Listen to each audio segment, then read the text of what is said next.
Good morning to all students. आइए class 7 का दीपिका हिंदी पाठमाला का लेसन 3 ठाकुर का कुआं पढ़ते हैं।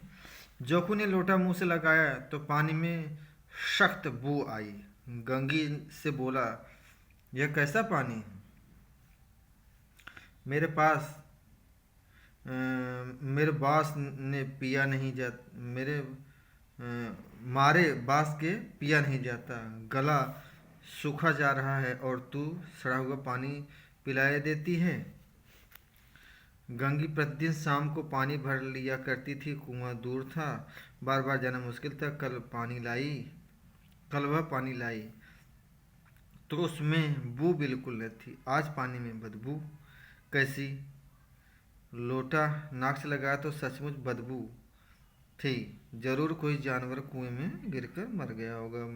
दूसरा पानी आवे कहाँ से? ठाकुर के कुएं पर कौन चढ़ने देगा? दूर से लोग डांट बताएंगे। साहू का कुआं गांव के उस सिरे पर है, परंतु वहाँ भी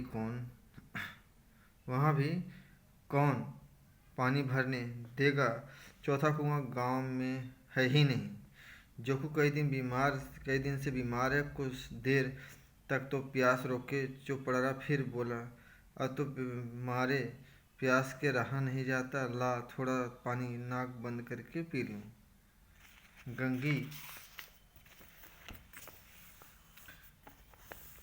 गंगी ने पानी नहीं दिया। खराब पानी पीने से बीमारी बढ़ जाएगी, इतना जानती थी, परंतु यह नहीं जानती थी कि पानी को उबाल देने से उसकी खराबी जाती रहती है। बोली, यह पानी कैसे पियोगे? न जाने कौन सा जानवर मरा है। कुएं से मैं दूसरा पानी लाए देती हूँ। जोखू ने आश्चर्य से और देखा, बोला, दूसरा पानी कहाँ से लाएगी? ठाकुर और साहू के कुएं दो दो कुएं तो हैं, क्या लोटा पानी न भरने देंगे? हाथ पैर तुड़वा आएगी और कुछ न होगा। बैठ चुपके से, ब्राह्मण देवता आशीर्वाद देंगे। ठाकुर लाठी मारेंगे और साहू जी एक के 5 लेंगे। गरीबों का दर्द कौन समझता है? हम तो मर भी जाते हैं तो कोई दुआर पर झांकने नहीं आता। कंधा देना तो बड़ी बात है। ऐसे लोग कुएं से पानी भरने देंगे? इन शब्दों से कड़ुआ सच था। इन शब्दों में कड़ुआ सच था। गंगी क्या जवाब देती, किंतु उसने बदबूदार पानी पीने को न दिया। रात के 9 बजे थके मादे मजदूर तो सो चुके थे। ठाकुर के दरवाजे पर 5-10 बेफिक्र जमा थे। मैदानी बहादुरी का न तो अब जमाना रहा न मौका। कानूनी बहादुरी की बातें हो रही थी। इतनी बहादुरी से ठाकुर ने थानेदार को एक खास मुकदमे में रिश्वत दे दी और साफ निकल गए। कितनी अक्लमंदी से एक मार्के के मुकदमे की नकल ले आए। नाजिर और मुहतमिम सभी कहते थे नकल नहीं मिल सकती। कोई 50 मांगता है, कोई 100। यहाँ बेपैसे कौड़ी नकल उड़ा दी। काम करने का ढंग चाहिए। उसी समय गंगी कुएं में पानी लेने पहुंची। कुप्पी की धुंधली रोशनी कुएं पर आ रही थी। गंगी जगत की आड़ में बैठी मौके का इंतजार करने लगी। कुएं का पानी सारा गांव पीता था। किसी के लोग रोक नहीं, सिर्फ ये बदनसीब नहीं भर सकते। गंगी का विद्रोही दिल रिवाजी पाबंदियों और मजबूरियों पर चोटें करने लगा। हम क्यों हम क्यों नीच हैं और ये लोग क्यों ऊंच हैं? इसलिए कि ये लोग गले में तागा डाल लेते हैं। यहाँ तो जितने हैं एक से एक छठे हैं। चोरी ये करें, जाल फरेब ये करें, झूठे मुकदमे ये करें। अभी इस ठाकुर ने उस दिन बेचारे गडरिये की एक भेड़ चुरा ली थी और बाद में मारकर खा गया। इन्हीं पंडित जी के घर में तो 12 मास जुआ होता है। यही साहू तो घी में तेल मिलाकर बेचते हैं, काम करा लेते हैं, मजदूरी देते हैं, नानी मरती है।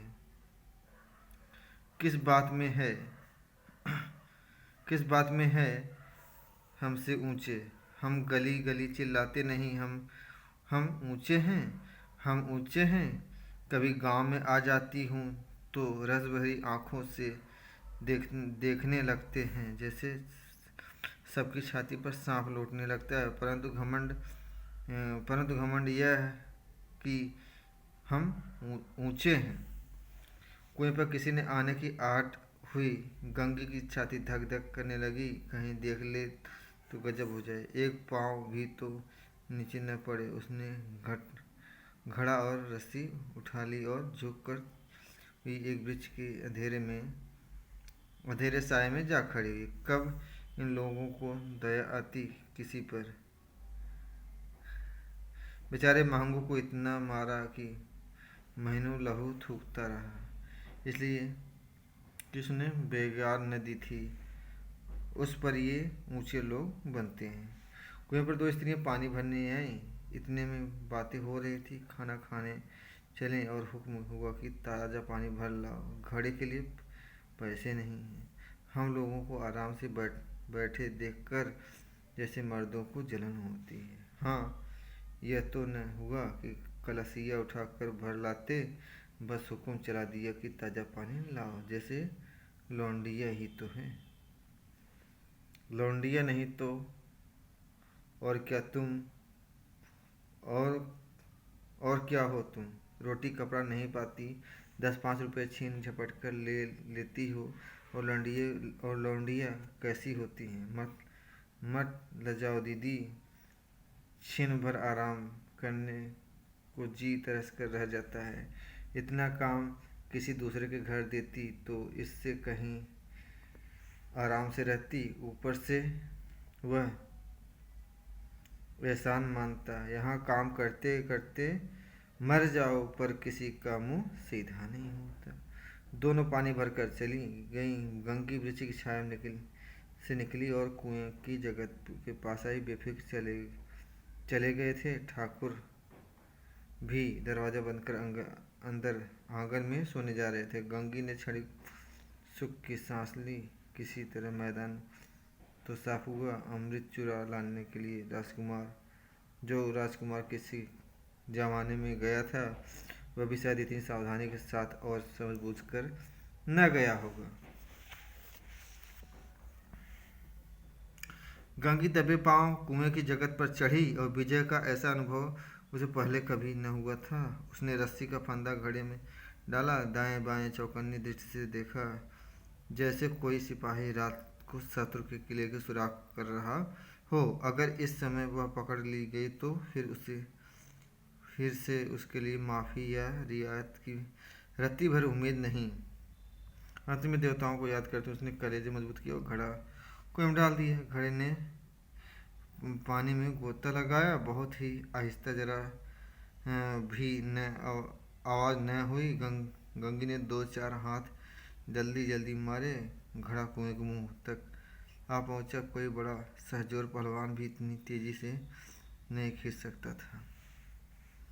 गंगी झुकी की घड़े को पकड़कर जगत पर रख दी कि ठाकुर साहब का दरवाज़ा खोला। शेर का मुंह भी इससे अधिक भयानक न होगा। गंगे के हाथ से रस्सी छूट गई। रस्सी के साथ धड़ाम से पानी में गिरा और कई क्षण तक पानी में हलकोरे की आवाज़ें सुनाई देती रही। ठाकुर कौन है कौन पुकारते हुए कुएं की तरफ आ रहे थे और गंगी जगत से कूद कर भागी जा रही थी। घर पहुंचकर देखा कि जोखू लोटा मुंह से लगा वही मैला गंदा पानी पी रहा है। और इस पाठ के लेखक मुंशी प्रेमचंद है। तो बच्चों, इस तरह आपका यहाँ लेसन समाप्त होता है। अगले लेसन में मिलते हैं, तब तक नमस्कार।